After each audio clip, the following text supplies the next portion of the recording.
நள்ளிரவு. கிராமத்தின் பழைய கோயில் அமைதியில் மூழ்கியிருந்தது. மணி ஒலிக்க காற்றில் ஒரு மெல்லிய சத்தம் கலந்தது. கோயிலின் பின்புறத்தில் மரத்தடியில் ஒரு நிழல் நகர்ந்தது. சந்திரன், ஒரு இளைஞன், தைரியமாக அந்த இடத்தை ஆராய வந்தவன். யாரும் இல்லை, இது வெறும் கதை என்று தனக்குத்தானே சொல்லிக் கொண்டான். ஆனால் அவன் காலடியில் தரையில் ஒரு பழைய பொம்மை கிடந்தது. அதன் கண்கள் மின்னின.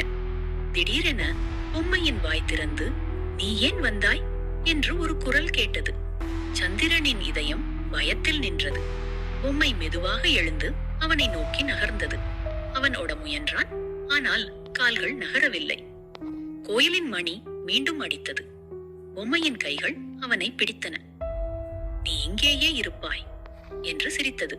சந்திரனின் அலறல் இருளில் கரைந்தது. மறுநாள் கோயிலில் அவன் காணாமல் போனான்.